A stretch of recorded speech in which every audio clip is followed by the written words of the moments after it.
আমি আশাবাদী যে তার এই তারুণ্যের দিয়ে সে যেটা মনে করে মনে হয় সিলেটকে সামনের দিকে কিনতে পারবে। একজন মেয়র চাইলেই ওভারনাইট কিছু করতে পারে না, তাকে বুঝতে হবে, বোঝার সময় দিতে হবে। তার এখন দায়িত্ব নেওয়ার পরে অন্তত শহরটা পরিষ্কার পরিচ্ছন্নতা যেটা সবাই চোখে পড়ে, এবং নালা নর্দমা গুলাও অনেকগুলো ক্লিন হচ্ছে। আমার মনে হয় আমি আশাবাদী যে তার এই তারুণ্যের দিয়ে সে যেটা মনে করে মনে হয় সিলেটকে সামনের দিকে কিনতে পারবে। আমাদের বিষয় হলো আমাদের সবাইকে একটা বোঝা উচিত যে একজন মেয়র চাইলেই ওভারনাইট কিছু করতে পারে না, তাকে বুঝতে হবে, বোঝার সময় দিতে হবে, এবং প্রত্যেকটা জিনিসে একটা টাইমিং এর বিষয় আছে। আর চাইলেই সব প্রজেক্ট একসঙ্গে ইমপ্লিমেন্টেশন করা যায় না, সেটা বাস্তবায়ন করতে গেলে মন্ত্রণালয় বিভিন্ন প্রজেক্ট গুলো নিয়ে তারপরে কাজ করে। আমার বিশ্বাস তার সঙ্গে যেভাবে প্রশাসনিক যে একটা যেটা আমি অতীতে করতে পারিনি, প্রশাসনিক সহযোগিতাটা সে যেভাবে চাইতেছে, আমার মনে হয় তাকে যদি আমরা সবাই সহযোগিতা করি, ইনশাআল্লাহ সে এই টার্গেটে গিয়ে বুঝতে পারবে। 40% বেশি গ্লো, বিশ্বের 1 নম্বর গ্লো ক্রিম, নতুন গ্লো এন্ড লাভলি। তো আমার কাছে ভালো লাগতেছে যে শহরটা পরিষ্কার, প্রতিদিনই চোখে পড়ার মতো পরিষ্কার রাখতেছে।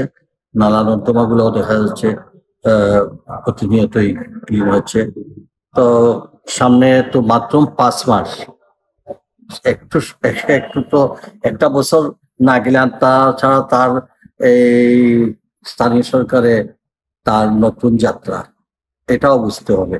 তাকে প্রত্যেকটা এলাকা সম্পর্কে জানা, তাকে বোঝা, এলাকার সমস্যাগুলো সত্যি এই ইলেকশন দাঁড়াইলে যে সমস্যাগুলো থাকে, দায়িত্ব নেওয়ার পরে দেখা যায় সে কত বিশাল একটা এলাকার অনেকগুলো সমস্যা থাকে। সেই সমস্যাগুলা আইডেন্টিফাই করা এবং একই সাথে বাস্তবায়ন করা, এটা বিরাট কঠিন ব্যাপার। কিন্তু এটাকে যদি সমন্বিতভাবে সবাই কাজ করেন, আর সে নিজেই বলেছে অন্যান্য সিটির তুলনায় আমাদের যে গ্রান্ট যেটা আসছে, অনুমোদন যেটা অনেক অনেক কম।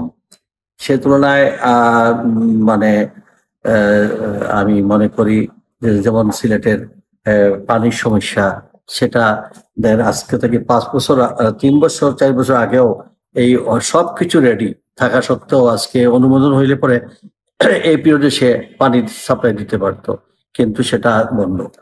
এইভাবে আমাদের মানে অনেকগুলো জলাবদ্ধতা, তারপরে এখন সিটি এক্সটেনশন হয়েছে। আমাকে আগে 27টা ওয়ার্ড নিয়ে, এখন কিন্তু 42টা ওয়ার্ড নিয়ে। নতুন ওয়ার্ডগুলো তো একদম ইউনিয়ন থেকে সরাসরি সিটিতে আসছে, অনেক সমস্যা আছে।